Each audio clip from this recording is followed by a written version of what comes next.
ربي جل الله ما في قلبي غير الله لا إله إلا الله محمد رسول الله আউযু বিল্লাহি মিনাশ শাইতানির রাজিম বিসমিল্লাহির রহমানির রহিম আসসালামু আলাইকুম ওয়া রাহমাতুল্লাহি ওয়া বারাকাতুহু। আল্লাহর রহমানির রহিমের নামের সঙ্গে আপনাদের সকলের মঙ্গল কামনা করে আপনাদের প্রিয় অনুষ্ঠান মাসাইলি জিন্দেগি বাংলায় আমি রওশন আলী নাশাদ আপনাদের সকলকে স্বাগতম জানাই। প্রিয় দর্শকবৃন্দ, শ্রোতামণ্ডলী, আশা করি আপনারা সবাই ভালো আছেন এবং সুস্থ আছেন। গত অনুষ্ঠানগুলোর মতো আজকেও আপনাদের প্রশ্নের উত্তর কোরআন ও হাদিস ও আহলে বাইত আলাইহিমুসসালামের শিক্ষার আলোকে নেওয়ার জন্য আপনাদের আমাদের সকলের প্রিয়, জনপ্রিয় এবং জ্ঞানী আলিমে দ্বীন জনাব মাওলানা শেখ সাবির রেজা সাহেব কিবলাকে স্বাগতম জানাই এবং বিনা কোনো ভূমিকায় সরাসরি অনুষ্ঠান শুরু করি। প্রিয় দর্শকবৃন্দ ও শ্রোতামণ্ডলী, আজকের অনুষ্ঠানে আমি আপনাদের পাঠানো টেক্সট মেসেজ পড়ব এবং মাঝে মাঝে আপনাদের পাঠানো অডিও মেসেজ বা ভয়েসমেল প্লে করব। আসসালামু আলাইকুম ওয়া রাহমাতুল্লাহি ওয়া বারাকাতুহু। মাওলানা সাহেব। ওয়ালাইকুম আসসালাম ওয়া রাহমাতুল্লাহি ওয়া বারাকাতুহু। মাওলানা সাহেব, আশা করি আপনি ভালো আছেন, সুস্থ আছেন। আলহামদুলিল্লাহ, শুকরিয়া রওশন ভাই, আপনার দোয়া এবং আমার দর্শকবৃন্দদের দোয়ায় সুস্থ আছি এবং আল্লাহর কাছে কামনা করে এইভাবে সুস্থ থেকে যেন আমরা এই অনুষ্ঠানকে জারি রাখতে পারি। দর্শকবৃন্দ, আসুন সর্বপ্রথম অনুষ্ঠানের টেক্সট মেসেজ পড়িয়ে দেখি কোথা থেকে কে কি জানার ইচ্ছুক। আসসালামু আলাইকুম। মাসাইলি জিন্দেগি বাংলা, জনাব মাওলানা সাবির রেজা সাহেব, আমি নদিয়া জেলা থেকে সুরাজ শেখ বলছি। মাওলানা সাহেব, আমার প্রশ্ন হলো সূরা মুলুকের এবং সূরা কাহাফের ফজিলত সম্পর্কে আপনি একটু বলবেন। ওয়া আলাইকুম আসসালাম ওয়া রাহমাতুল্লাহি ওয়া বারাকাতুহু। সুরজ ভাই, প্রশ্নের মাধ্যমে মাসাইলি জিন্দেগি বাংলা অনুষ্ঠানকে সহযোগিতা করার জন্য আমি আপনার ধন্যবাদ জানাই। আমাদের নিয়মিত দর্শক সুরজ ভাইয়ের প্রশ্ন সূরা মুলুকের এবং সূরা কাহাফের ফজিলত সম্পর্কে উনি একটু জানার ইচ্ছুক। ওয়ালাইকুম আসসালাম ওয়া রাহমাতুল্লাহি ওয়া বারাকাতুহু। আমার প্রিয় ভাই সুরাজ শেখ সাহেব, এর আগে আমি ইসলাম ইন বাংলা অনুষ্ঠানে সূরা মুলকের বিস্তারিত আলোচনা করেছি, তবে আপনার অনুরোধের উপরে আমি আরও একবার সংক্ষিপ্তে সূরা মুলকের সম্পর্কে বা তার ফজিলত বিষয়ে বলে দিচ্ছি এবং সূরা কাহফেরও ফজিলত আপনার সামনে বা সকল দর্শকবৃন্দদের জন্য উল্লেখ করছি। সূরা মুলক অবতীর্ণ হিসাবে ৭৭ নম্বর সূরা, তবে বর্তমানে কোরআনে যে তালিকা বা সূচিপত্র দেওয়া আছে সূরার, তার হিসেবে ৬৭ নম্বর সূরা, সূরা নম্বর 67, 29 পারায়। আর এই সূরা মক্কায় অবতীর্ণ হয়। এই সূরার মধ্যে 30টি আয়াত আছে আর 335টি শব্দ ব্যবহার হয়েছে, আর টোটাল 1388 অক্ষর এই সূরার মধ্যে উল্লেখ হয়েছে বা ব্যবহার হয়েছে। এবারে এই সূরার মধ্যে যে বিশেষ জিনিসগুলো নিয়ে আলোচনা হয়েছে তার মধ্যে একটি হচ্ছে মানুষের সৃষ্টির উদ্দেশ্য কি। আচ্ছা, আল্লাহ রাব্বুল আলামিন এই ইনসানকে, মানুষকে কেন সৃষ্টি করেছে, তো এর উল্লেখ এই সূরার প্রথম আয়াতেই হয়েছে। বিসমিল্লাহির রহমানির রহিম। তাবারাকাল্লাযী বিয়াদিহিল মুলক আল্লাযী খালাকাল মাউতা ওয়াল হায়াত লিয়াবলুয়াকুম আইয়ুকুম আহসানু আমালা। পাক পবিত্র বা মোবারক সেই জাত, মানে আল্লাহ রাব্বুল আলামিন, যিনি এই সূরার মধ্যে অনেক বরকতের জিকির করেছেন, আর তিনি এই বিশ্ব জগতের মালিক। এই পুরো বিশ্ব জগৎ তানারই হাতে, তানারই মিলকিয়াত। তাবারাকাল্লাযী বিয়াদিহিল মুলক আল্লাযী খালাকাল মাউতা ওয়াল হায়াত, যিনি মওত এবং হায়াতকে সৃষ্টি করেছেন, মানে আমাদেরকে যে মৃত্যু দান করেছেন বা জীবন দান দিয়েছেন। জি। আল্লাযী খালাকাল মাউতা ওয়াল হায়াত লিয়াবলুয়াকুম আইয়ুকুম আহসানু আমালা। আল্লাহ রাব্বুল আলামিন দেখতে চান আমাদের মধ্যে কে নেকি করে আসবে। আল্লাহ জানেন যে আমাদের মধ্যে কে স্বর্গবাসী হবে, কে নরকবাসী হবে, তবুও একটি প্রুফ, কালকে যেন কেউ অভিযোগ না করতে পারে যে আমাকে কেন নরকে পাঠানো হলো আর ওকে কেন স্বর্গে পাঠানো হলো। তো আমাদের এই আমাল নামা ওখানে প্রমাণ করবে যে আমি স্বর্গবাসী হওয়ার যোগ্য না নরকবাসী হওয়ার যোগ্য। আর এখানে আরো একটা জিনিস যেটা গুরুত্বপূর্ণ, সেটা হচ্ছে রওশন ভাই, আগে কিন্তু মৃত্যুর সৃষ্টির জিকির হয়েছে। আগে মৃত্যু, পরে জীবন। আমরা মায়ের গর্ভে যখন জন্ম নিই তো আগে আমরা কিন্তু মৃত থাকি, পরে রূহ প্রদান করা হয় 4 মাস পরে, তারপরে আমরা জীবিত হই আর এই দুনিয়ায় আমাদের জন্ম হয় বা আমরা সৃষ্টি হই। তো মনে রাখবেন এটাও একটা কুদরতের করিশ্মা যে আল্লাহ রাব্বুল আলামিন আগে মৃত্যুকে সৃষ্টি করেছেন, মওতকে সৃষ্টি করেছেন, পরে হায়াত দান করেছেন। ওইরূপ যখন আমরা এই দুনিয়ায় এসেছি একটি জীবন নিয়ে, আবার আমরা মারা যাবো রশন ভাই, আবার আমাদেরকে পুনরায় জীবন দান দেওয়া হবে, চিরস্থায়ী জীবন, যে একটা স্বর্গীয় জীবন বলা হয়েছে। তো প্রথম একবার আমরা মৃত্যু ছিলাম, জীবন দান দিয়ে আমাদেরকে দুনিয়ায় পাঠানো হয়েছে, তারপরে আবার আমরা মারা যাব, আবার আমাদেরকে জীবন দান দিয়ে স্বর্গে নইলে নরকে পাঠানো হবে আমাদের কার্যকর্ম হিসেবে। তাই আমাদের জন্য বিশেষ করে আমাদের ধর্মগুরুরা, বুজুর্গানে দিন, ওনারা বলেছেন যে আল্লাহ তোমাদেরকে একটা সুযোগ দিয়েছে এই দুনিয়ায় নিজেকে স্বর্গবাসী করার, আর যদি তোমরা দুষ্কর্ম করো, পাপ করো, আল্লাহর হুকুমের বিরোধিতা করো, তো তোমাদের পরিণাম কি হবে তোমাদেরকে এখান থেকেই ভেবে নিতে হবে। সুতরাং এর জিকির এই সূরার মধ্যে হয়েছে, সূরা মুলকের মধ্যে। আর এই সূরার বিশেষ যেগুলো ফজিলাতে উল্লেখ হয়েছে রসমে আরো অনেক কথা, তবে আজকের এপিসোডে আমরা বিস্তারিত আলোচনা করতে পারি না, আপনি জানেন, মানে জুম্মার দিনে অনেকের প্রশ্নের উত্তর দিতে হয়। আর এই সূরার ফজিলত সম্পর্কে নবী করিম সাল্লাল্লাহু আলাইহি ওয়াসাল্লাম বলেছেন, যদি কেউ রাতের বেলা সূরা মুলকের তিলাওয়াত করে মানে শোয়ার আগে, তো সে শাবে কদরের সওয়াব পাবে। মানে শাবে কদরে, লাইলাতুল কদরে আমাল করার যে সওয়াব, আল্লাহ রাব্বুল আলামিন ওই ব্যক্তিকে সওয়াব দান করবেন লাইলাতুল কদরের, যে প্রতিদিন রাত্রে শোয়ার আগে সূরা মুলকের তিলাওয়াত করবে। তাছাড়া বলা হয়েছে সূরা মুলক যদি কেউ তিলাওয়াত করে তো আল্লাহ রাব্বুল আলামিন ওই ব্যক্তির নামায় আমালে মানে হিসাব কিতাবকে সহজ করে দেবে। আর এই সূরা হাসরের ময়দানে আল্লাহর কাছে সিফারিশ করবে ওই ব্যক্তির জন্য, যে ব্যক্তি এই সূরার প্রতিদিন বা নিয়মিত তেলাওয়াত করবে, আল্লাহর কাছে সিফারিশ করবে যে আল্লাহ এই ব্যক্তি আমাকে ভুলেনি, সুতরাং আমি যখন স্বর্গবাসী তো আল্লাহ একে জান্নাতে আমার সাথী করো, বা আমাকে জান্নাতে ওর সাথী করো, এ যেন স্বর্গে যায়। তো এইভাবে সিফারিশ করবে। ওইভাবে ইমাম মুহাম্মদ বাকর আলাইহিস সালাম বলেছেন আযাবে কবর বা আলামে বারজাখের কষ্ট থেকে মুক্তি পাওয়ার জন্য এই সূরা খুব সুন্দর সূরা, যেটা আমি প্রতিদিন এশা নামাজের পরে তেলাওয়াত করি। আমার পিতা ইমামে জাইনুল আবদিন আলাইহিস সালাম উনিও তেলাওয়াত করতেন, এইভাবে উনি উল্লেখ করেছেন। আর নবী করিম সাল্লাল্লাহু আলাইহি ওয়াসাল্লামের হাদিসের মধ্যে যেটা উল্লেখ হয়েছে, এই সূরা দুনিয়ায় মৃত্যুর সময় আমন আমান দান করে এবং বারজাখে ওইরূপ শান্তি দান করে, আল্লাহর বকশিস বা আল্লাহর তরফ থেকে মাগফিরাত পাওয়া যায়। আর কবরের যে ভয়ঙ্কর অন্ধকার, এই অন্ধকার থেকে আল্লাহ মুক্তি দান করেন, একটা নূর দান করেন। আর ওয়াহশাতে কবর মানে কবরের যে ভয়, ওই ভয়টা আল্লাহ তুলে নেন। আর উল্লেখ হয়েছে যে যে ব্যক্তি এই সূরার তেলাওয়াত করবে আল্লাহ তার মাগফিরাত করবে, আর যার জন্য তেলাওয়াত করা হবে তারও আল্লাহ মাগফিরাত করবেন। তাই নবী বলেছেন, তোমরা যদি নিজের মৃতদেরকে উপহার দিতে চাও তো সূরা মুলক পড়ে হাদিয়া করো। নবী বলেছেন, যদি তোমরা নিজের মৃতদেরকে উপহার দিতে চাও তো সূরা মুলক পড়ে হাদিয়া করো। এই সূরার সওয়াব তাকে এত সুন্দর রূপে দেওয়া হবে যেটা পেয়ে সে সন্তুষ্ট হয়ে যাবে বা রাজি ও খুশি হয়ে যাবে, এবং আল্লাহর তরফ থেকে সে মাগফিরাত পাবে, আল্লাহর রহমত শামিলে হাল হবে। তো আমার প্রিয় ভাই সোলা শেখ সাহেব, সূরা মুলকের যে ফজিলত বললাম বা জিকির করলাম, আশা করি আপনি বুঝতে পেরেছেন। এবার আপনার দ্বিতীয় প্রশ্ন ছিল সূরা কাহফের সম্পর্কে। সূরা কাহফ অবতীর্ণ হিসেবে 69 নম্বর সূরা, মনে রাখবেন সূরা কাহফ অবতীর্ণ হিসেবে 69 নম্বর সূরা। তবে বর্তমান কোরআনে এটা 15 এবং 16 পারার মাঝখানে উল্লেখ হয়েছে, জিকির হয়েছে বা রাখা হয়েছে। আর সূচিপত্র বা তালিকা হিসেবে এটা 17 নম্বর সূরা। বর্তমান কোরআনে 17 নম্বর সূরা, আর অবতীর্ণ হিসেবে 69 নম্বর সূরা। আর এই সূরা মক্কায় অবতীর্ণ হয়েছিল। এর মধ্যে 110টি আয়াত এসেছে, 110টি আয়াত। এর মধ্যে একটা রহস্য আছে কিন্তু। আর 1589টি শব্দ ব্যবহার হয়েছে, আর 6550টি অক্ষর ব্যবহার হয়েছে এই সূরার মধ্যে। রশন ভাই, এটা একটা বড় সূরা, আর এর অনেক ফজিলত বা এর অনেক তাফসির জিকির হয়েছে, যার মধ্যে মনে করুন আসহাবে কাহফের জিকির হয়েছে। এই আসহাবে কাহফের ঘটনা আমি শুনিয়েছি।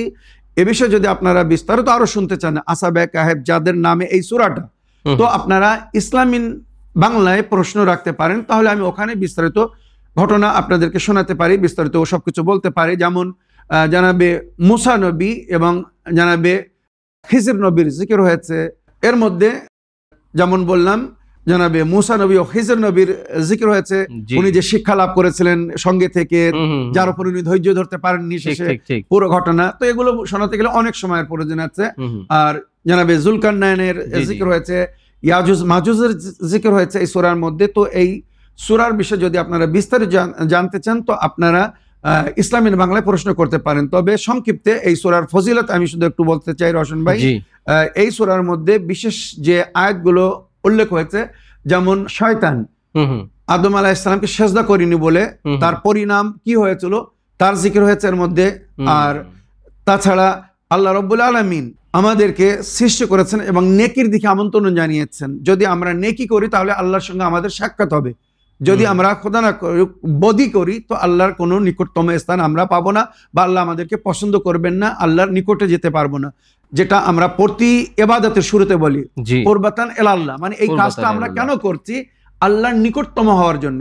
তো মনে রাখবেন এই সূরার মধ্যে জিকির হয়েছে যদি তোমরা নেকি করো তাহলে আল্লাহর নিকটে হতে পারবে, আর যদি নেকি না করো, বদি করো, তো তত আল্লাহ থেকে দূরে চলে যাবে। আর এই সূরার মধ্যে আরো অনেক কিছুর জিকির হয়েছে। বিশেষ করে আমরা যখন কোনো কাজ করি রওশন ভাই, তো আমাদেরকে বলা হয়েছে কোনো কাজ যখন করতে যাবে তো তার আগে যদি নিয়ত করো তো ইনশাআল্লাহ বলবে। মানে কারোর সঙ্গে যদি কোনো কথা বলো, ওয়াদা করো, ইনশাআল্লাহ বলবে, মানে আল্লাহ যদি চায় তাহলে এটা আমি করব বা এটা হবে। আল্লাহ যদি না চায় কিন্তু আমরা কোনো কাজ করতে পারবো না। মাওলা আলী আলাইহিস সালাম এ বিষয়ে বলেছেন, আরাফতু রাব্বি বিকাসরিল আযাইম, আমি আমার প্রতিপালককে চিনেছি আমাদের ইচ্ছার ভঙ্গের মাধ্যমে। আমরা কিছু ইচ্ছা করি, প্ল্যান করি, হঠাৎ সেটা পরিবর্তন করতে হয়, চেঞ্জ হয়ে যায়। তো মনে রাখবেন ওই জন্য আমাদেরকে বলা হয়েছে কোনো প্ল্যান করার আগে, কোনো কাজ করার আগে, কোনো নিয়ত করার আগে বা কোনো ওয়াদা করার আগে ইনশাআল্লাহ বলবে। মানে আল্লাহ যদি চায় তাহলে এটা হবে, আর নইলে হবে না। মনে রাখবেন। তো এর জিকির এর মধ্যে হয়েছে। এবারে এই সূরার ফজিলতের মধ্যে যেটা উল্লেখ হয়েছে রওয়ায়াত হিসেবে, সূরা কাহফ যখন অবতীর্ণ হচ্ছিল তো ৭০,০০০ আল্লাহর ফেরেশতারা এই সূরাকে বেদা করেছিল আল্লাহর দরবার থেকে নবীর দিকে আসার সময়। জিবরাইল আমিন যখন এই সূরা নিয়ে এসেছিলেন তো একে অনেক সম্মান দান করা হয়েছে। আর বলা হয়েছে জুম্মার দিনে বিশেষ করে এই সূরাটি পড়তে বলা হয়েছে রওশন ভাই। আজকে জুম্মার দিন আমাদের এপিসোডে আমরা এটা জিকির করছি যে সূরা কাহফ বিশেষ করে জুম্মার দিনে পড়তে বলা হয়েছে। জুম্মার দিনে যদি কেউ সূরা কাহফ পড়ে তো যেটা হাদিসে রওয়ায়াতের মধ্যে উল্লেখ হয়েছে, আল্লাহ ওই সপ্তাহ তার গুনাহকে মুছে দেবে আর ফেরেশতাকে বলবে এর গুনাহকে লিখো না। হ্যাঁ, কিছু গুনাহ আছে যার হয়তো ক্ষমা নেই, যেমন কাতল, জেনা, মা বাপের সঙ্গে দুরাচার, দুর্ব্যবহার, এগুলো গুনাহানে কাবিরা বা আরো অনেক গুনাহ আছে। কিন্তু ছোট মোটো গুনাহ যেগুলো আমরা অনেক সময় কোনো কারণে ভুলের মাধ্যমে বা মজবুরিতে করে ফেলি, তো ফেরেশতারা ওই গুনাহগুলোকে মুছে দেবে আল্লাহর আদেশে। তো এই সূরার কি ফজিলত একবার ভেবে দেখুন যে যদি কেউ প্রতি জুম্মার দিন এই সূরা পড়ে তো ওই সপ্তাহ তার সমস্ত গুনাহ সগীরাকে আল্লাহ মুছে দেবেন এবং তার সম্পর্কে আল্লাহ নেকি লেখার আদেশ করবেন। আর আগামী সপ্তাহ সে গুনাহ থেকে বিরত থাকবে, মানে আল্লাহ শয়তান থেকে তাকে মুক্তি দান করবেন বা শয়তানকে তার থেকে দূরে রাখবেন। এত সুন্দর নিরাপত্তা দেওয়া হয়েছে এই সূরা তেলাওয়াতের মাধ্যমে। এছাড়া ইমামে জাফর সাদিক আলাইহিস সালাম বলেছেন যদি কেউ এই সূরা পড়ে জুম্মার দিনে বা সপ্তাহের কোনো দিনে আর সে যদি মারা যায় তো শহীদের দরজা পাবে, মানে শাহাদাত নসিব হবে। আর হাসরের দিনে তাকে শহীদের সঙ্গে গণ্য করা হবে বা শহীদের সঙ্গে তোলা হবে। তাছাড়া এই সূরা সম্পর্কে ইমামে জাফর সাদিক আলাইহিস সালাম একটা সুন্দর কথা বলেছেন যেটা আমি সবসময় বলে থাকি বা নিজেও করি। আর এর মধ্যে সূরা কাহফের শেষ আয়াত নম্বর 110, যেটা মাওলা আলী আলাইহিস সালামের নামের সংখ্যা আপনি জানেন। যদি কেউ রাত্রে তাহাজ্জুদ নামাজের জন্য উঠতে চায় তো এই শেষ আয়াতের যদি তেলাওয়াত করে এই নিয়ত করে ঘুমায় রাত্রে যে আল্লাহ আমি যেন তাহাজ্জুদ নামাজের জন্য উঠতে পারি, সকালে নামাজের আগে যেন আমার ঘুম ভেঙে যায়, বিশ্বাস করুন এই আয়াত পড়ে সূরা কাহফের শেষ আয়াত পড়ে নিয়ত করে কেউ যদি শোয় তো সকালবেলা যেই তাহাজ্জুদের সময় হবে আল্লাহর ফেরেশতা এসে তাকে জাগিয়ে দেবে। রওশন ভাই আমি জীবনে এটা বাস্তব প্র্যাকটিক্যাল পুরো জীবনের একটা বাস্তব বলছে আপনাদের সঙ্গে বা আমার প্র্যাকটিক্যাল এক্সপিরিয়েন্স যেটা আমি বলতে চাই, আর সবাই জানে এটা কিন্তু। আর এটা ওই জন্য এই আয়াতকে রওশন ভাই ন্যাচারাল অ্যালার্ম বলা হয়, কুদরতি অ্যালার্ম। মানে আল্লাহর ফেরেশতা জাগিয়ে দেবে, আর নইলে জিন্নাত, এটাও কিন্তু বাস্তব, জিন এসে জাগাবে আপনাকে। আল্লাহ তাদেরকে আমাদের সঙ্গে রেখেছে বা দায়িত্ব দিয়েছে। বিসমিল্লাহির রহমানির রহিম। কুল ইন্নামা আনা বাশারুম মিসলুকুম ইউহা ইলাইয়া আন্নামা ইলাহুকুম ইলাহুন ওয়াহিদুন ফামান কানা ইয়ারজু লিকা রাব্বিহি ফালইআমাল আমালান সালিহান। যদি কেউ নিজের প্রতিপালকের সঙ্গে সাক্ষাৎ করতে চায় সে যেন নেকি করে। এই আয়াতের মধ্যে ফালইআমাল আমালান সালিহান ওয়ালা ইউশরিক বিইবাদাতি রাব্বিহি আহাদা। আল্লাহর প্রতিপালকের ইবাদতে যেন কাউকে শরীক না করে। তো এই আয়াত যদি শোয়ার আগে কেউ 3 বার পড়ে ঘুমায়, তো যে সময় সে জাগার জন্য নিয়ত করে শোবে, ঠিক সেই সময় সে জেগে যাবে বা আল্লাহর ফেরেশতারা জাগিয়ে দেবে, জিন্নাতরা জাগিয়ে দেবে। অনেক সময় এটাও বলা হয়েছে রশন ভাই, স্বপ্নে ভালো দেখবে যে আমি এই নেকি করছি বলে আমি এর এই সুন্দর ফল পাচ্ছি, ওই আশায় মানুষ জেগে যাবে। তো আশা করি আমার প্রিয় সুরাজ ভাই, আপনি উভয় সূরার সংক্ষিপ্ত ব্যাখ্যা বা তার ফজিলত যেটা জিকির করলাম বা জিকির হয়েছে রাওয়াতে, আশা করি এর থেকে আপনি লাভবান হয়েছেন। আরও যদি বিস্তারিত বিষয়ে শুনতে চান বা সূরা কাহফের ঘটনাগুলো যদি আপনারা শুনতে চান, তো বিস্তারিত অনুষ্ঠান আমাদের সোলো প্রোগ্রাম ইসলাম ইন বাংলায় আপনারা প্রশ্ন রাখতে পারেন। আশা করি আপনার প্রশ্নে আপনি উত্তর পেয়েছেন। দর্শকবৃন্দ, আসুন একটি অডিও মেসেজ প্লে করি, দেখি কার কি প্রশ্ন, কে কি জানার ইচ্ছুক। আসসালামু আলাইকুম শেখ সাবিরেজা ভাইজান আর রওশন ভাইজান। আমি বীরভূম থেকে আঞ্জু বিবি বলছি। আমার একটা প্রশ্ন, এটা আমি মাসাইলে জিন্দেগিতে শুনতে চাই। আমার প্রশ্ন এটাই যে যখন মারা যায়, আমি এর আগেও বলেছি ভাই আমি ওদেরকে লুয়াই, হ্যাঁ তা এর আগে তো লুইয়েছি ভাই অনেকজনকেই। তখন তো আমার অবস্থা এতই খারাপ ছিল, কিছু বলার নাই। তখন ভাই যে কোনোদিন কেউ আমাকে একটা শাড়ি হোক যাই হোক দিয়ে কোনোদিন উপকার করে না, আর আমি কোনোদিন কারোর কাছে কিছু নিও না। তা এখন জানি না ভাই কেন, এখন দেখছি আমি লাওয়াতে যাচ্ছি, তখনই দেখছি কেউ না কেউ আমাকে 4 হোক 40 হোক শাড়ি দিয়ে পাঠাচ্ছে। তো ভাইজান আমি আমার বিবেকে লেগেছে, আমি জানি না আল্লাহর কাছে গুনাহ করছি না কি করছি। তো আমি আপনাদের কাছে এই উত্তরটা শুনতে চাই। আমি কিন্তু নিই নাই, আমি ফেরত দিয়ে দিয়েছি। তা ভাইজান আমি কি এটা ভুল করলাম না ঠিক করলাম একটু বলবেন?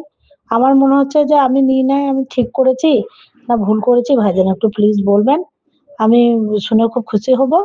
ওয়ালাইকুম আসসালাম ওয়া রাহমাতুল্লাহি ওয়া বারাকাতুহু। প্রিয় আপা, প্রশ্নের মাধ্যমে মাসাইলে জিন্দেগি বাংলা অনুষ্ঠানকে সহযোগিতা করার জন্য এবং আমাদের উভয়কে দোয়ায় স্মরণে রাখার জন্য আমি আপনার অন্তর থেকে ধন্যবাদ জানাই। আপাকে কেউ হয়তো গিফট করেছিল, শাড়ি গিফটটা দিয়েছে। জি, উনি গিফটটা রিটার্ন করে দিয়েছেন। তো উনি জানার ইচ্ছুক যে গিফটটা যে রিটার্ন করছেন এটা শরীয়তে কিরকম, গুনাহগার হয়েছেন উনি, না কি বলে শরীয়ত এই বিষয়ে? না, এটা আমার মনে হয় আমার প্রিয় বোনের একটা অনুরাগ, জি, এটাকে আমরা রাগ বলি না, অনুরাগ। এক অনুরাগ। সময় ওনার ছিল, খুব দুঃখের দিন ছিল, কষ্টের দিন ছিল। আসলে একটা জিনিস আমি বলে দিতে চাই রশন ভাই আপনাকে জি, এবং জি। আমার দর্শক বিন্দুদেরকে, ইনি খুব নেক নারী আর নেক কাজ করেন। কেউ মারা গেলে, কোনো মহিলা মারা গেলে গোসল কাফন সমস্ত কাজ ইনি করেন আচ্ছা আচ্ছা, অনেক দিন মাশাআল্লাহ। থেকে। তো একটা বড় নেক কাজ করছেন নিঃসন্দেহে। হুম, হুম, তো ওনার কথা হচ্ছে যে আগে যখন আমার অভাবে দিন ছিল, কষ্টের দিন ছিল, তখন আমি কাউকে গোসল দিতাম, মাইয়াতকে, নারীকে, কোনো মহিলা মারা গেলে গোসল দিতাম। কেউ আমাকে কোনো উপহার দিত না বা কেউ কোনো তার জন্য কিছু আমাকে দিত না, অনুদান বা দান যেটা বলুন, কেউ কিছু দিত না। জি, কিন্তু এখন আলহামদুলিল্লাহ উনি আর্থিক হিসেবে হয়তো একটু আগের চেয়ে তো ভালো অবস্থায় আছেন।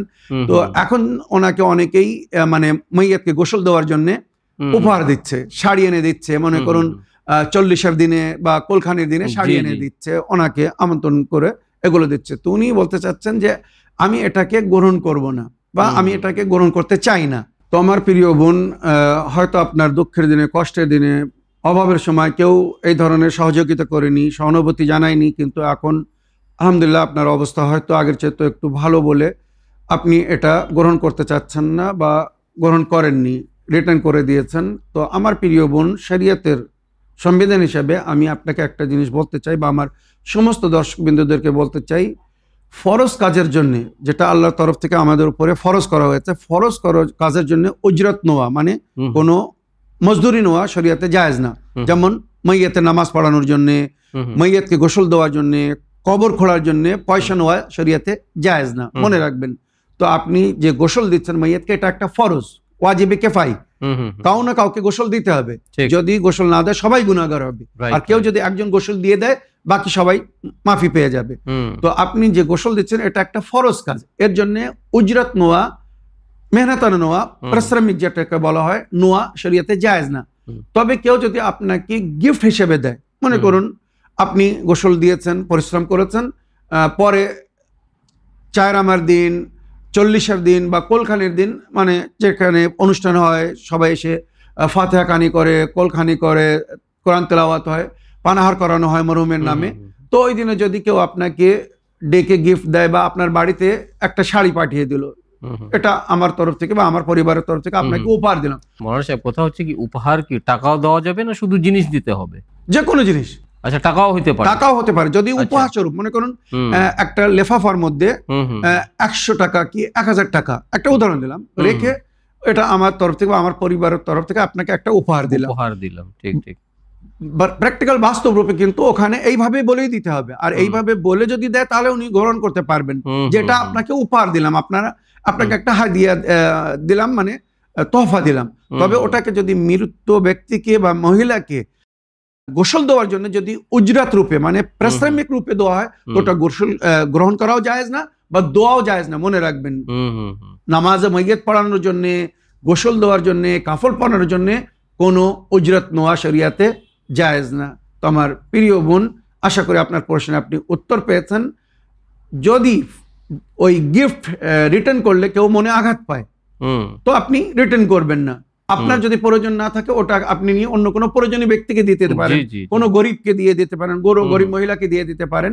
তবে যদি এই সমস্ত সমস্যা না হয়, তখন আপনি বলে দিতে পারেন যে আমি মাইয়িতকে গোসল দেওয়ার পরিবর্তে কোনো প্রকারের পারিশ্রমিক নেই না বা কোনো প্রকারের গিফট বা উপহার বা হাদিয়া গ্রহণ করি না। আপনি এইভাবে বলে দিতে পারেন, কোনো অসুবিধা নেই। আশা করি আপনার প্রশ্নে আপনি উত্তর পেয়েছেন। প্রিয় দর্শকবৃন্দ, আসুন আরেকটি টেক্সট মেসেজ পড়ি, দেখি কার কি প্রশ্ন, কে কি জানার ইচ্ছুক। সালামুন আলাইকুম মৌলানা সাহেব রোশন আলী ভাই, আশা করি আল্লাহর রহমতে ভালো আছেন। মৌলানা সাহেব, আমি আপনাকে বলতে চাই যে সমাজে দেখা যায় যে ওযু করার পর বা ওযু করার পরে ভুল বশত পায়জামা বা প্যান্ট হাঁটুর উপরে উঠানো হয়, তাহলে ওযু বাতিল হয়ে যায়। আমার প্রশ্নের উত্তর মাসাইলে জিন্দেগিতে শুনতে চাই। জীবনে অনেক কষ্ট ভোগ করছি, দোয়ার অনুরোধ রইল। আল্লাহুম্মা সাল্লি আলা মুহাম্মদ ওয়া আলি মুহাম্মদ। ওয়া আলাইকুম আসসালাম ওয়া রাহমাতুল্লাহি ওয়া বারাকাতুহু। সুন্দর প্রশ্নের মাধ্যমে মাসাইলে জিন্দেগি বাংলা অনুষ্ঠানকে সহযোগিতা করার জন্য আমি আপনার ধন্যবাদ জানাই। প্রশ্ন হচ্ছে যে অনেকের থিঙ্কিং বা অনেকে ভাবেন যে ওযু করার জি যে বলতে পারেন যে একটা অন্ধবিশ্বাস বলা যায় যে ওযু করার পরে যদি কিংবা কারণে ভুলবশত হোক বা ইচ্ছাগত হোক, যদি প্যান্টটা বা পায়জামাটা যে হাঁটুর উপরে যদি নেওয়া হয়, তাহলে কি ওযু কি আসলে কি ভঙ্গ হয়ে যায়? রোশন ভাই, আমি কি বলবো, আমি এই ধরনের যারা বিশ্বাস রাখে, জি, বা যেমন আপনি বললেন জি অন্ধবিশ্বাসী, বেসলেস কথা রোশন ভাই, জি, যেটা বাস্তবে আমি বলতে চাই আর সমস্ত দর্শকবৃন্দদের বলতে চাই, সমাজে কিছু কুসংস্কার ছড়িয়ে আছে যার কোনো হকিকত নেই, অস্তিত্ব নেই। এগুলো অনেক মুল্লা মৌলবীরা নিজেদের তরফ থেকে কিছু একটা দিনের মধ্যে প্রবেশ করে রেখেছে।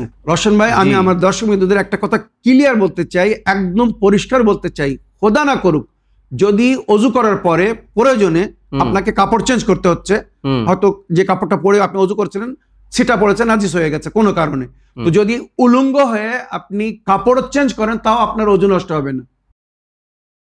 ওযু নষ্ট করে কি পেশাব, পায়খানা, বায়ু সরানো, এমন নিদ্রা যাতে মানুষ হোশ হারিয়ে ফেলে এমন, বা বেহুশ হয়ে যাওয়া ইত্যাদি, এই সমস্ত জিনিস, বা গোসল ফরজ হয়ে যাওয়া, মাইয়িতকে ছোঁয়া বা অন্যভাবে গোসল জানাবাত হয়ে যাওয়া, এগুলো ওযুকে বাতিল করে। মনে রাখবেন, এছাড়া 6টি জিনিসকে বলা হয়েছে মুবতিলাতে ওযু, এছাড়া অন্য কোন জিনিস ওযুকে বাতিল করে না।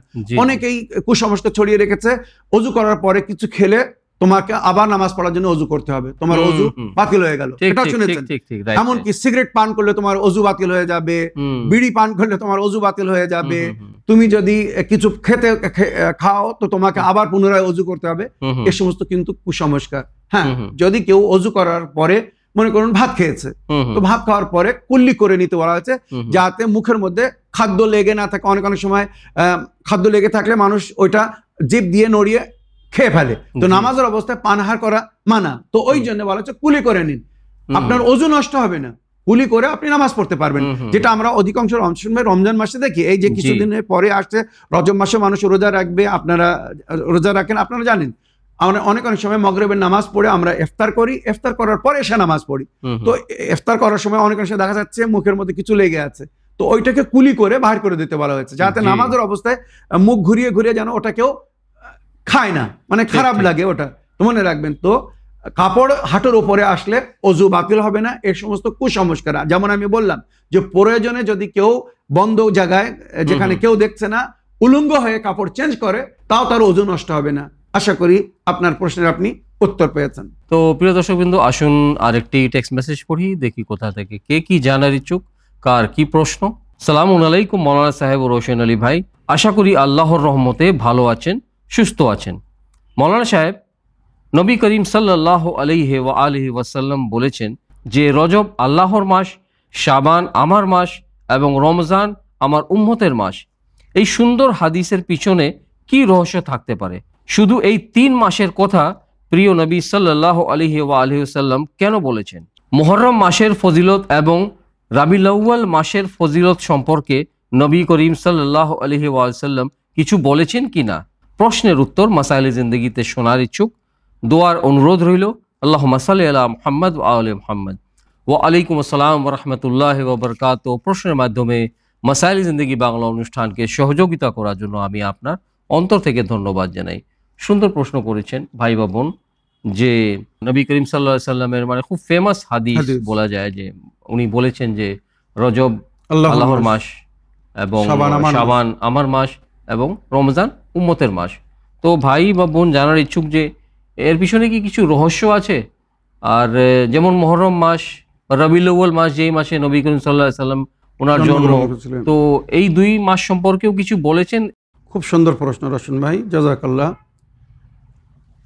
ওয়ালাইকুম আসসালাম ওয়া রাহমাতুল্লাহি ওয়া বারাকাতুহু। আমার প্রিয় ভাই বা বোন, সমস্ত মাসের একটি বিশেষতা আছে। জি জি, সমস্ত মাসে ইম্পর্টেন্ট দিন আছে, বিশেষ আমাল আছে, তার ফজিলত বা অনেক বরকতের জিকির হয়েছে। রশন ভাই, প্রতি মাসে কিছু রোজা রাখার জন্য বলা হয়েছে, অনেক আমাল আছে, মনে রাখবেন। তবে বিশেষ করে এই 3টি মাস, রজব মাস, শাবান মাস এবং রমজান মাস, এই বিষয়ে নবী করিম সাল্লাল্লাহু আলাইহি ওয়াসাল্লাম কেন এত উৎসাহিত করেছেন বা এইভাবে ওসিয়াত করেছেন, আর রওয়ায়াত যেটা আপনি পড়ে শুনিয়েছেন, এর পিছনে রহস্য বা কারণ হচ্ছে রশন ভাই, এই 3টে মাসকে আল্লাহ রাব্বুল আলামিন অতিরিক্ত সম্মান দান করেছেন। আর নবী করিম সাল্লাল্লাহু আলাইহি ওয়াসাল্লাম, আপনি জানেন, আল্লাহর আদেশ ছাড়া কোনো জিনিস আমাদেরকে বলেননি বা উনি কথাও বলতেন না। যেটা কোরআন বলছে, ওয়ামা ইয়ানতিকু আনিল হাওয়া ইন হুয়া ইল্লা ওয়াহয়ুন ইউহা। নবী, প্রিয় নবী, কখনো কোনো কথা বলতেন না যতক্ষণ আল্লাহর তরফ থেকে ওহী বা ইশারা না হতো। উনি যা কিছু বলেছেন আল্লাহর ইশারায়, আল্লাহর আদেশ অনুযায়ী বলেছেন। রজব মাসকে আল্লাহ নিজের মাস বলেছেন, শাবান মাসকে নবী নিজের মাস বলেছেন, আর রমজান মাসকে উম্মতের মাস বলেছেন। তো মনে রাখবেন, এই 3 মাসকে আল্লাহ সম্মান দান করেছেন। আর যে ইসলামিক ইভেন্টস, ইসলামিক মুভমেন্টস বা ইসলামিক বিশেষ তেওয়ার, এই 3 মাসেই কিন্তু অধিক। এই 3 মাস অতি গুরুত্বপূর্ণ মাস। আমাদের নবী, স্বয়ং নবী করিম সাল্লাল্লাহু আলাইহি ওয়াসাল্লাম মবুস বা রিসালাত হয়েছিলেন এই মাসে, 27 রজবে, আপনি জানেন। আর ওনার পরে যে ইমামাতের সিলসিলা চলেছে মাওলা আলী আলাইহিস সালামের মাধ্যমে, উনিও এই মাসে 13 রজব ওনার জন্ম তারিখ। বাকি অনেক ইমামরা এই মাসে জন্মগ্রহণ করেছেন, বা এই মাসে অনেক ইসলামিক ইভেন্টস আছে। এরপরে শাবান মাস, আপনারা জানেন, ইমাম হোসেন আলাইহিস সালামের জন্ম হয়েছে, মাওলা আব্বাসের জন্ম হয়েছে, ইমামে জাইনুল আবদিন আলাইহিস সালাম জন্মগ্রহণ করেছেন। যুগের ইমামের জন্ম হয়েছিল শাবান মাসের 15 তারিখে। শবে বারাত যাকে বলা হয়, অতি ফজিলতের রাত, যে রাতকে নবী করিম সাল্লাল্লাহু আলাইহি ওয়াসাল্লাম বলেছেন লাইলাতুল কদরের পরে সবচেয়ে উত্তম রাত হচ্ছে শবে বারাত, মানে 15ই শাবানের রাত, মনে রাখবেন। তো এই সমস্ত জিনিস নবী করিম সাল্লাল্লাহু আলাইহি ওয়াসাল্লামের যুগ থেকেই আমরা দেখছি, বা যেটা রওয়ায়াতের মধ্যে উল্লেখ হয়েছে। আর রমজান মাস, সুবহানাল্লাহ, যার প্রশংসাই মানে কমপ্লিট করা সম্ভব না। প্রতিদিনের কোনো না কোনো ইভেন্ট আছে। আর সবচেয়ে উত্তম উপাসনার মাস হচ্ছে রমজান মাস।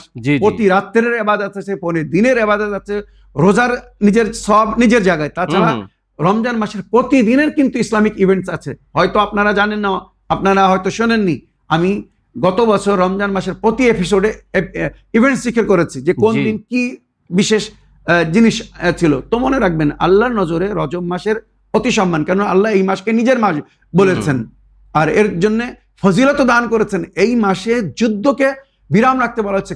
রজব মাস অতি বাবরকত মাস, আর এই মাসে যদি কেউ একটি রোজা রাখে তো জাহান্নামের দরজা তার উপরে আল্লাহ বন্ধ করে দেন। যদি কেউ 3টি রোজা রাখে তো জান্নাতের দরজা আল্লাহ তার জন্য খুলে দেন, মানে জান্নাতকে ফরজ করে দেন। আর এই মাসে একটি রোজা রাখা মানে জাহান্নামের আগুন থেকে 1 বছরের রাস্তা দূরে চলে যাওয়া। আর এই মাসে যদি কেউ 3টে রোজা রাখে তো সে আল্লাহর রহমত কালামের প্রাপ্য হয়ে যাবে। রোশন ভাই, অনেক ফজিলত। তো এই যে রজব, শাবান এবং রমজান, এই 3টে মাস বছরের এমন মাস যার মধ্যে আল্লাহ অনেক কিছু নেয়ামত রেখেছেন নিজের বান্দাদের জন্য। তো সেই নেয়ামতকে পাওয়ার জন্য, সেই উপহারকে পাওয়ার জন্য আমাদেরকে পরিশ্রম করতে বলা হয়েছে। আর এই যে রজব মাস বা শাবান মাস, মনে রাখবেন এরপরে আসছে ফরজ রোজা। রমজান মাসের রোজা কিন্তু ফরজ। ফরজের আগে আমাদেরকে নফলের মাধ্যমে একটা প্র্যাকটিস করানো হচ্ছে। যদি কেউ পুরো মাস না রাখতে পারে কোনো অসুবিধা নেই, কিন্তু কিছু রোজা রেখে যেন সে প্র্যাকটিস করতে থাকে। রমজান মাসে যেন সে সুন্দরভাবে রোজা রাখতে পারে। হঠাৎ যদি রমজান মাসে রোজা শুরু করে রোশন ভাই, প্রথম 1-2 দিন কিন্তু খুব কষ্ট হয়, পেপাসা, ক্ষুধা। তো ওই জন্য আগে থেকে যদি একটা প্র্যাকটিস থাকে, রজব মাস বা শাবান মাসে রোজা রাখতে থাকে, তো রমজান মাসে শান্তির সঙ্গে রোজা রাখে। রোশন ভাই, এটা আমার জীবনের প্র্যাকটিক্যাল ব্যাপার, আপনারাও জানেন যে যদি কেউ রজব মাসে রোজা রাখে আর শাবান মাসে রোজা রাখে, আল্লাহ রসুলকে সাক্ষী করে বলছি, রমজান মাসে এমন ভাবে রোজা রাখবে সে বুঝতেই পারে না, কারণ অভ্যাস একটা হয়ে গিয়েছে। আর এখন শীতকাল, আপনারা যদি চান খুব আরামে রোজা রাখতে পারবেন, তো চেষ্টা করুন রজব মাসে রোজা রাখতে, শাবান মাসে রোজা রাখতে যতটা পারবেন। এটা ফরজ না, অনিবার্য না। যদি কারোর কাজা রোজা থাকে তো সে কাজা রোজা রেখে নিজের ঋণকে মুক্ত করুক। সে ঋণ থেকে মুক্ত করে, কাজা রোজা মানে ঋণ শোধ করতে হবে। তো কাজা রোজা রাখুন, 2 in 1 সওয়াব পাবেন। কাজাও আদা হয়ে যাবে, আবার নফল রোজা রাখারও সওয়াব পেয়ে যাবেন। খুব সুন্দর সুযোগ। তো রজব, শাবান, রমজান বিশেষ করে আল্লাহর উপাসনা বা ইবাদতের মাস। আল্লাহ আমন্ত্রণ জানিয়েছেন, নবী আমন্ত্রণ জানিয়েছেন, শাবান ও শাহরি, শাবান আমার মাস, যে এই মাসে একটি রোজা রেখেছে তার শপথ আমার উপরে ফরজ হয়ে গেছে। মৌলানা সাহেব, খুব একটি ইম্পর্টেন্ট প্রশ্ন আর কি দর্শক বিন্দুদের জন্য আমি মানে প্রশ্নটা করতে চাই যে এটা কি মানে শরীয়তে উল্লেখ আছে কোথাও যে রজব মাস বা শাবান মাসে যদি রোজা রাখে কেউ, আর কেউ যদি অন্য মানুষ মানে তাকে ইনভাইট করে, যে তুমি আমন্ত্রণ জানায়, দাওয়াত করে, আর দাওয়াত মানে মাগরিবের আজানের আগে দাওয়াত করে, তো সেটা কি রোজা করতে পারবে, মানে ভঙ্গ করতে পারবে রোজা? খুব সুন্দর প্রশ্ন, জাযাকাল্লাহ রোশন ভাই। মুস্তাহাব রোজা, রজব মাস এবং শাবান মাসের রোজা নফল রোজা, সুন্নত রোজা।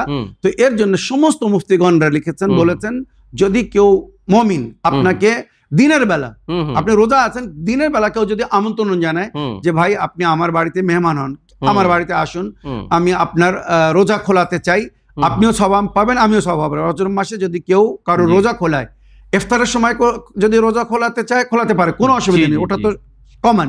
তবে দিনের বেলা মুস্তাহাব রোজা, যদি মানে ফরজ রোজা না, কিন্তু মুস্তাহাব রোজা, নফল রোজা, যদি কোনো মুমিন দাওয়াত করে যে আপনি আমার দাওয়াতকে কবুল করুন আর আপনি রোজা খুলে নিন, তো শরীয়ত অনুমতি দিয়েছে আপনি দিনের বেলা ইফতার করতে পারেন, রোজা খুলতে পারেন, রোজারও সওয়াব পেয়ে যাবেন আর মুমিনের দাওয়াত কবুল করারও সওয়াব পাবেন। আর যে দাওয়াত করেছে সে রোজারও সওয়াব পাবে, আর এক মুমিনকে ইফতার করানোর যে সওয়াব, সে সওয়াবও সে পাবে। কত সুন্দর। কিন্তু তবে এটা বলা হয়েছে দুপুরের আগে, মানে জওয়ালের আগে, জোহরের আগে যদি আমন্ত্রণ জানায় তখন এটা মুস্তাহাব রূপে গ্রহণ করতে বলা হয়েছে। দুপুরের পরে মানে জওয়ালের পরে, মানে জোহর আসরের নামাজের পরে, আসরের সময় আর কিছু সময় আছে, রোজা পুরো হয়ে যাবে মাগরিবের সময়, ওই সময় যদি কেউ আমন্ত্রণ জানায় তো এটাকে মানে গ্রহণ করতে পারে, তবে এটাকে মাকরু বলা হয়েছে। মাকরু মানে যেটা আল্লাহ পছন্দ করে না, না করাটা ভালো। জাযাকাল্লাহ, না করাটা মানে মনে করুন আর 1 ঘন্টা পরে কি 2 ঘন্টা পরে ইফতারের সময় হয়ে যাবে, তো বলা হচ্ছে ওটা তুমি পুরো করো, পুরো করে তারপরে ইফতার করো। তো মৌলানা সাহেব, যেমন আপনি বললেন যে মুস্তাহাব নিয়তে যদি রোজা রাখা হয় শাবান মাসে বা রজব মাসে, কিন্তু শাবান মাসে, রজব মাসে আপনি আরেকটি কথা বললেন, মানে কাজা রোজা হিসাবে যদি ওই নিয়তে যদি রোজা রাখা হয়, তো এই রোজাটা যে আমি রজব মাসে বা শাবান মাসে রাখলাম, আমার মানে প্রিভিয়াস অনেক বছরের হয়তো রোজা মানে কাজা মানে ছিল, এই কাজাটা মানে শোধ করার জন্য আমি রোজা রাখলাম, তো এই ক্ষেত্রে রোজাটা আমার ফরজ হইলো নাকি আমার ফরজ? এটা মানে যখন কাজা রোজা রাখবেন ওটা ফরজ। ওই রোজায় কিন্তু কেউ দিনের বেলা আমন্ত্রণ জানারে ইফতার করতে পারবে। রাইট। আপনি এটাই জানতে চাচ্ছেন? জি জি জি, সুন্দর, জাযাকাল্লাহ।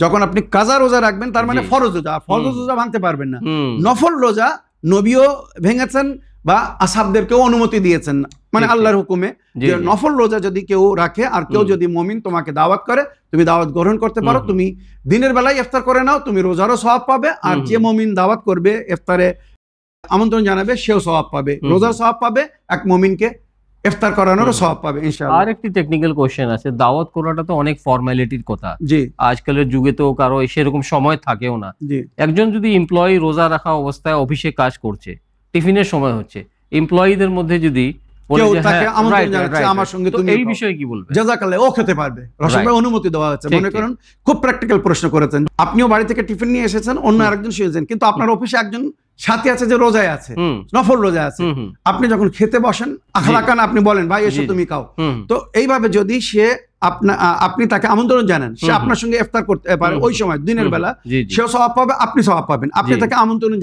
জানিয়েছেন। ঠিক, ঠিক। তো সে যদি গ্রহণ করে তো সে রোজা খুলতে পারবে। হুম, তবে এটা কিন্তু সেটিং হলে হবে না যে আমি রোজা রাখবো তুই দিনের বেলা হ্যাঁ, আমাকে হ্যাঁ, ঠিক, আমন্ত্রণ ঠিক, জানাবি। আমি হ্যাঁ। একটা কথা বলে দিচ্ছি, রাইট, রাইট। অনেকরা রাতের বেলা নিজের বউকে বলে যে সকালবেলা তুমি ইফতারে আমাকে দাওয়াত দিবে, আমি তোমার দাওয়াতকে গ্রহণ করব, তুমিও সওয়াব পাবে আমিও সওয়াব।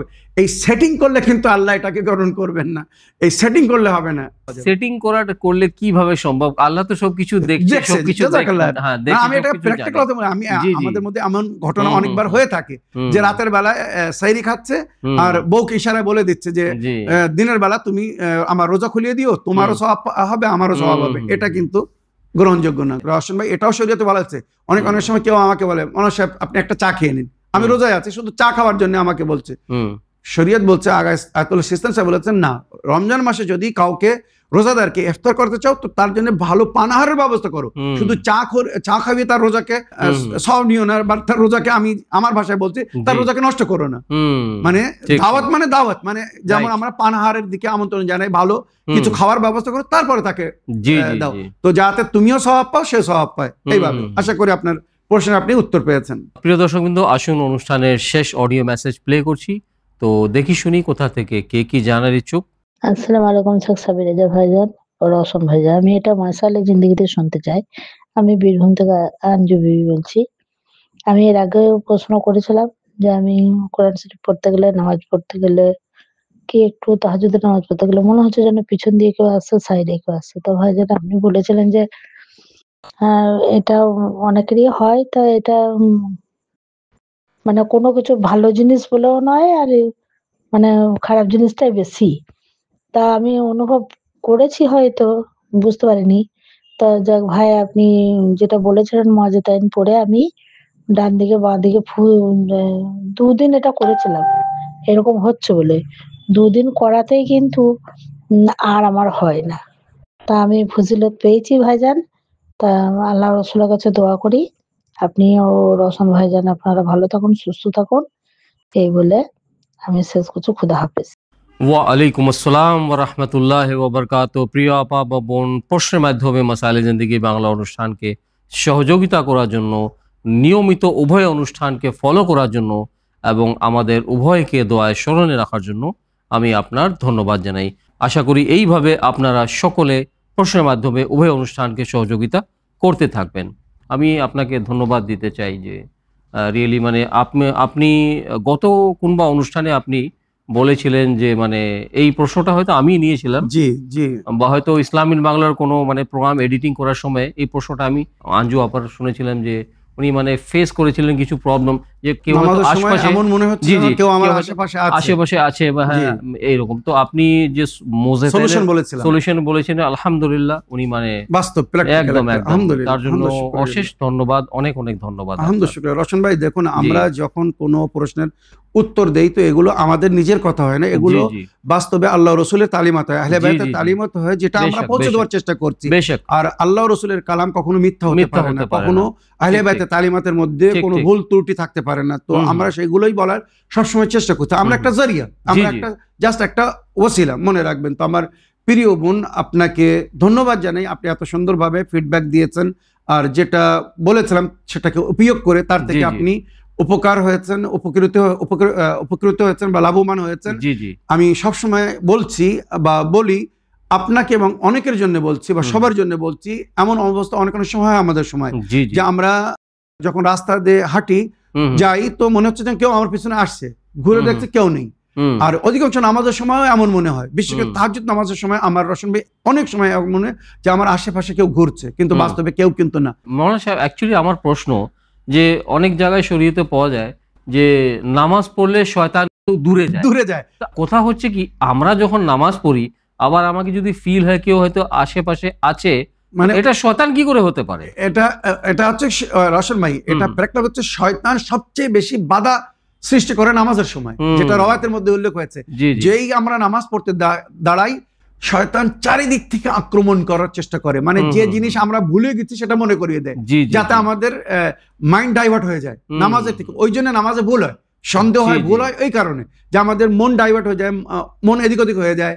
তো শয়তান আক্রমণ করে, যেটা রওয়ায়াতে উল্লেখ হয়েছে, যেমন দুশমনরা যুদ্ধের ময়দানে হামলা করে, আক্রমণ করে, ওইরূপ শয়তান মানে নামাজের সময় যখন কোনো বান্দা আল্লাহর সামনে দাঁড়ায় তো এটা মনে করুন শয়তানের সঙ্গে যুদ্ধ করছে। তো মৌলানা সাহেব, এটা কি কোনো হাদিসের কথা না কোনো হাদিসের মাফহুম? না, যে নামাজ পড়লে শয়তান পালায়, আর কতটুক পালায়, ডিসটেন্সটা কতটুক? না, রশন ভাই, যেটা কোরআনের আয়াতের মধ্যে জিকির হচ্ছে, ইন্নাস সালাতা তানহা আনিল ফাহশাই ওয়াল মুনকার। জি, নামাজ তোমাদেরকে সমস্ত প্রকারের জঘন্যতা এবং আল্লাহর হুকুমের অমান্যতা থেকে দূরে রাখবে। জি জি, মানে শয়তান যেটা চাবে সেটা হতে দেবে না নামাজ। বুঝতে পারছেন? এটা হচ্ছে নামাজের বরকত বা ফজিলত। বা নামাজ আমাদেরকে এইভাবে একটা প্রোটেকশন দিচ্ছে যে তোমরা যদি আন্তরিকতার সঙ্গে নামাজ পড়ো, এই নামাজ তোমাদেরকে শয়তানের আক্রমণ থেকে বাঁচাবে, এই নামাজ তোমাদেরকে ভুল থেকে বাঁচাবে, এই নামাজ তোমাদেরকে এমন কাজ করা খারাপ কাজ থেকে বাঁচাবে যেটা আল্লাহ পছন্দ করে না। নামাজ পড়ে যদি মানুষ ভুল করে, নামাজ পড়ে যদি মানুষ সেই অন্যায় করে যেটা আগে করছিল, নামাজ পড়ার পরে সেই এর মানে এর নামাজ কবুল হচ্ছে না। নামাজ যদি কবুল হয়ে যায়, মানুষ আস্তে আস্তে বুরাই থেকে দূরে চলে যাবে, নেকির নিকটে এসে যাবে। মনে রাখবেন। তো এই যে আমার প্রিয় বোন, আপনি যেটা অনুভব করছেন, এটাকে শরিয়াতের ভাষা বা কোরআনের ভাষা এটাকে হামাজাত বলা হয়েছে, যেটা ছায়ার মতো আমাদের সঙ্গে থাকে।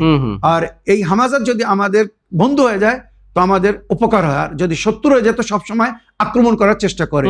তাই কোরআনের আয়াতের মধ্যে জিকির হয়েছে বা নবী বা আহলে বাইত আমাদেরকে বলেছেন নামাজ পড়ার আগে এই আয়াত পড়বে, এই শয়তানের আক্রমণ থেকে, ওই যে খেয়াল আসছে কেউ আশেপাশে আসছে, হামজাতের আক্রমণ থেকে রক্ষা পাওয়ার জন্য এই দোয়াটা পড়বে, বিসমিল্লাহির রহমানির রহিম, আউযু বিল্লাহিস সামিউল আলিম মিন হামজাতিশ শায়াতিন, আউযু বিল্লাহি আন ইয়াহযুরুন, ইন্নাল্লাহা হুয়াস সামিউল আলিম। মনে রাখবেন, প্রথম অংশ দোয়া আর দ্বিতীয় অংশটি আয়াত। দোয়া এবং আয়াত মিলে এটাকে আমাদেরকে প্রতি নামাজের আগে পড়তে বলা হয়েছে। যদি কেউ এই দোয়া পড়ে নামাজ শুরু করে তো শয়তান ওখান থেকে পালিয়ে যাচ্ছে, অতি সুন্দর, শয়তান আর নিকটে আসে না। আর এছাড়া ইমামে জাফর সাদিক আলাইহিস সালাম বলেছেন, যদি কারোর মনে বারবার শয়তান কুমন্ত্রণের জায়গায় শয়তান মন ঘুরিয়ে দেওয়ার চেষ্টা করে, আমাদেরকে নামাজের সময় ডাইভার্ট করে দেওয়ার চেষ্টা করে, তো বলা হয়েছে নামাজ শুরু করার আগে এই দোয়া পড়ে নিজের বুকের উপরে দম করে নেবে। বিসমিল্লাহির রহমানির রহিম, আল্লাহুম্মা সাররিহনি মিনাল হুমুমি ওয়াল গুমুম ওয়া ওয়াহশাতিস সাদরি ওয়া ওয়াসওয়াসাতিশ শায়তান বিফাদলিকা ইয়া আরহামার রাহিমিন। এটা বলে 3 বার পড়ে যদি কেউ দম করে নামাজ শুরু করে, শয়তান তার আর উদ্ভ্রষ্ট করতে পারবে না, মনকে ডাইভার্ট করতে পারবে না, বা তার নামাজ মানে শান্তিপূর্ণভাবে হবে। তো আমার প্রিয় বোন, আলহামদুলিল্লাহ আপনি যেটা করেছেন সুন্দর করেছেন। আমার মনে হয় রশন ভাই, যদি কেউ এই দোয়াটা নাও পড়তে পারে তো মৌজাতাইন সবচেয়ে সুন্দর উপায়। কুল আউযু বিরাব্বিল ফালাক আর কুল আউযু বিরাব্বিন নাস পড়ে সব সময় বার থেকে বাইর হবেন, নেক কাজের জন্য যাবেন, শয়তান বাধা সৃষ্টি করতে পারবে না। বিশেষ করে নামাজ পড়ার আগে এই দুটি সূরা পড়ে নিজের উপরে দম করে নেবেন, ইনশাআল্লাহ শয়তানের আক্রমণ থেকে মুক্তিতে থাকতে পারবেন। আশা করি আপনারা সবাই নিজের প্রশ্নের উত্তর পেয়েছেন। সকল দর্শক বিন্দুদের তরফ থেকে আপনাকে ধন্যবাদ জানাই, আমার নিজের তরফ থেকে এবং চ্যানেল ভিনের তরফ থেকে আপনার ধন্যবাদ জানাই মৌলানা সাহেব, যে আবার মানে আজকেও আপনি আপনার ব্যস্ততার মধ্যেও অনুষ্ঠানে এসে অংশগ্রহণ করে সকলের প্রশ্নের উত্তর কোরআন ও হাদিস ও আহলে বাইত আলাইহিমুস সালামের আলোকে দিয়েছেন। তার জন্য আমি আপনার আবার ধন্যবাদ জানাই এবং আশা করি ইনশাআল্লাহ আগামী অনুষ্ঠানেও এসে অংশগ্রহণ করে সকলের প্রশ্নের উত্তর কোরআন ও হাদিস ও আহলে বাইত আলাইহিমুস সালাম শিক্ষার আলোকে দেওয়ার জন্য আপনি চেষ্টা করবেন। অবশ্যই রশন ভাই, আলহামদুলিল্লাহ, আল্লাহ এই নেক তৌফিক দান করেছেন। হয়তো আমাদের পূর্বপুরুষ বা আমার মাতা পিতা নিজের জীবনে এমন কোন নেকি করেছিলেন যার সেলা আল্লাহ আমাকে দিচ্ছে যে জি, আমি জি। তার বান্দাদের জন্য সেবক হয়ে, খাদিম নিশ্চয়ই, হয়ে নিশ্চয়ই। দিনের খেদমত করছি। আহলে বাইতের তালিমাত, নবীর সুন্নাত বা আল্লাহ রাব্বুল আলামিন আমাদের উপরে যেটা ফরজ করেছেন বাস্তব রূপে, প্র্যাকটিক্যাল রূপে সেটা আপনাদের সামনে তুলে ধরার চেষ্টা করছি বা সকলের কাছে পৌঁছে দেওয়ার চেষ্টা করছি। আপনারা দোয়ায় স্মরণ রাখবেন আমরা দুই ভাই যেন এইভাবে আপনাদের প্রশ্নের উত্তর দেওয়ার জন্য এই অনুষ্ঠানকে সুন্দরভাবে জারি রাখতে পারি। আর আল্লাহ রাব্বুল আলামিন যদি আমাকে নেক হায়াত ও হেদায়েত দান করেন তো আমি ইনশাল্লাহ প্রতি সপ্তাহে শুক্রবারের দিনে এইভাবে আপনাদের প্রশ্নের উত্তর দেওয়ার আপ্রান্ত চেষ্টা করব। বাস অনুরোধ থাকলো যে আপনারা আমাদের জন্য দোয়া করবেন যেন আমাদের রাস্তায় কোনো প্রকারের বাধা সৃষ্টি না হয়, কোনো প্রকারের সমস্যা না আসে বা কোনো শারীরিক বা মানবিক বা মানসিক অসুবিধার মধ্যে অনেক সময় আমরা পড়তে পারি। জি, জি। তো আল্লাহ যেন এর থেকে আমাদেরকে বিরত রাখার, এইভাবে যেন এই দিনের খেদমত আমরা জারি রাখতে পারি। আশা করি ইনশাআল্লাহ। দোয়াতে আল্লাহ স্মরণে রাখবেন। এইভাবে আপনারা প্রশ্নের মাধ্যমে মাসাইলে জিন্দেগি বাংলা অনুষ্ঠানকে সহযোগিতা করতে থাকুন, দেখতে থাকুন চ্যানেল উইন। তো ইনশাআল্লাহ আশা করি আগামী অনুষ্ঠানে নতুন নতুন প্রশ্ন নিয়ে আপনাদের সকলের সঙ্গে সাক্ষাৎ হবে। তো এই বলে আজকের অনুষ্ঠান শেষ করার জন্য আপনাদের সকলের কাছে অনুমতি চাই। শুকরিয়া ও ধন্যবাদ।